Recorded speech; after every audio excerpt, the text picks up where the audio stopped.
Hey guys, Dabuz here with episode 3 of Smash in a Flash, and today I'm going to be talking about items. And so, for the most part, items are ridiculous. Having an item in hand is one of the most powerful situations you can be in. And the reason for this is not only can you combo with items really easily, but items are low risk.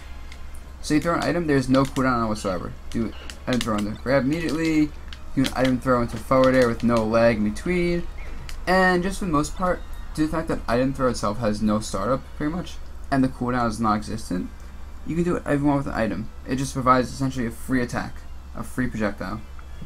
And so, on the offense, you can use this just to pressure your opponents. So, people don't want to get hit by items, or any projectiles, of course, because they'll take damage, get comboed, etc. And so, people are going to try avoiding them, and simply, you can just throw an item and see how they react. If someone's shielding the item, you can go in and grab them. If someone rolls after you throw an item at them, you can read the roll, they jump, you read the jump.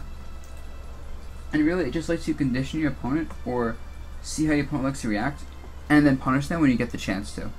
If someone rolls to a ledge, and you can't punish that, you can just literally throw the item, let them roll to a ledge, and then get another item in hand, and then reset the situation, except you're in an even better spot than before. And so that's the offense. There's really a lot of things you can do with items, and you should never be afraid to throw an item to do something, unless the opponent knows how to counter that, which I'll talk about later. And so next is defense. And so, not only items are good on the offense, but on the defense, they pretty much make you an impenetrable wall. So if you see here, holding shield, can use a C-stick to throw an item right out of shield. No lag whatsoever, no shield drop. So if someone hits the shield with anything, that's basically a guaranteed punish. Or if someone's chasing you in the air, you can jump back, throw an item. You can roll behind and throw an item as well. For the most part, you're just a wall because how fast the item is, and they commit to anything. You can just read or react to commitment and punish them properly.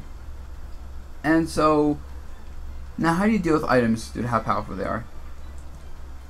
Well, the first thing to know about dealing with items is how to catch them. So of course you can pick an item up with the A button, simple. But you can also pick an item up with an air dodge, pick him up with an attack, and pick him up with a dash attack. And so, one of the best ways to deal with items is if you see someone throwing an item at you, and they're on the ground, you dash attack them, and not only pick up the item up, but you'll catch them as they're throwing the item in that low animation and punish them, and it puts you in a great spot. Similarly, if someone's in the air and you read the item throw, you're next to them, you throw an aerial out, that's your fastest one, you pick the item up and you hit them. And so, that is probably the best way to deal with items when someone has it, is to just throw an attack out or even an air dodge to catch the item. The other things you can do are just kind of running away, because you don't want to fight someone with an item directly due to how much control items give them. Can't hit their shield, you can't re-roll them too much. There's just not much you can do to someone who has an item and playing defensively and properly. So running away though is pretty good. Due to the fact that on the ground the person has to throw an item first before they can do their A button attacks. They can only do B button moves like Diddy has a peanut, side B.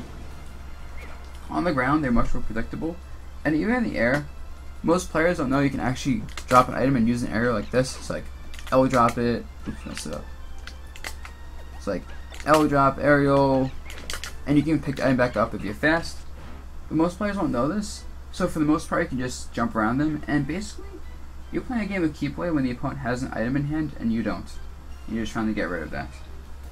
And of course you can use things like reflectors, but for the most part it's easy to bait out a reflector like foxes and forward air him for doing it, or just grab him or do other things. So that's not generally the best idea. And that is pretty much items in a nutshell. Also, the one other thing when dealing with items is the best strategy is to not let your opponent have an item in the first place. For example, Diddy Kong, he has to pull out his item with a down bait. This gives you more than enough time to run up and up air him with dash attack, and will do anything you want when he tries getting the item. Character like Toon Link has a lot of start when pulling a bomb, so you can just run up and attack him as soon as he pulls a bomb, get that damage, etc, etc. And so, if you can do that, this works best for fast characters of course. That is by far the best strategy. But once they have an item in hand, just try to play around it, play really smart, and just know that the opponent's options are pretty limited. When they have an item in hand, it's just their options are very strong. If you like this video, comment, subscribe. I'm going to be making more videos like this. If you have any suggestions, leave them in the comments below. And until then, see you next time.